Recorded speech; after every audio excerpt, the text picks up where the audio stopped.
Bonjour à toutes, bonjour à tous. Il y a des motivations et des motivations. Je m'explique.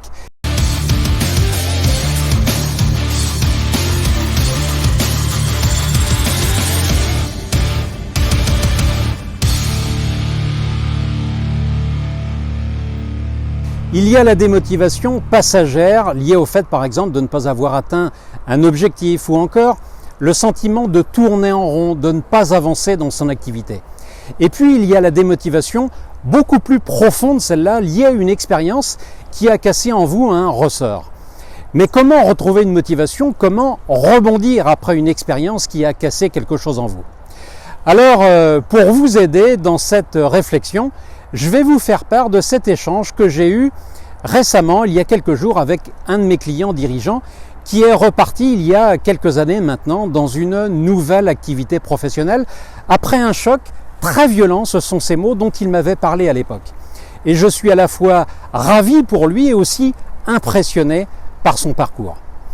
Alors ce choc, c'était une trahison sur fond d'argent entre associés. Et le plus difficile pour lui, c'était pas tant l'argent, même si le préjudice financier était important, mais le plus terrible pour lui, c'était le sentiment d'avoir été trahi. La trahison qui, au passage, fait partie avec l'humiliation, l'injustice, l'exclusion, le rejet, qui fait partie des chutes dont on a du mal à se relever. Alors le client dont je vous parle a vécu une trahison par un associé avec lequel il avait créé une belle entreprise d'une trentaine de personnes. Et je lui ai demandé comment il avait surmonté cette épreuve. Et c'est sa réponse très intéressante parce que pleine de sagesse et d'optimisme que je souhaite vous partager. Il y a 3 points. Le premier, il me dit, sans ma femme, je ne me serais jamais relevé. L'environnement familial est plus qu'essentiel pour vous comprendre, vous soutenir, supporter aussi la mauvaise humeur, vous écouter, dire et redire sans doute la même chose pendant des semaines et des mois. Il fallait mettre des mots sur cette douleur psychologique et donc quelqu'un de proche, de très patient pour vous écouter. Le deuxième point, alors que l'idée de faire une grosse bêtise m'avait empêché de dormir pendant des mois, c'est toujours lui qui parle, il me dit, eh bien, je me suis pardonné.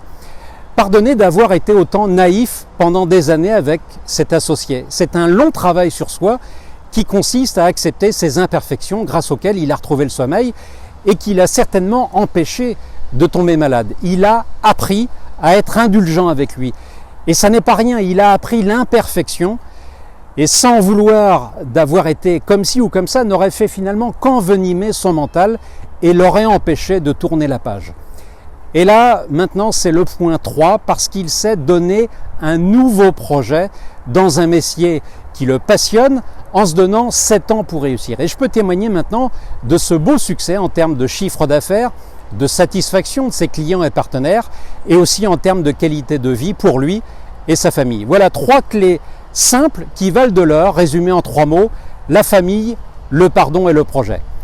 Voilà, j'espère vous avoir apporté de la valeur avec cette vidéo et je vous dis à bientôt.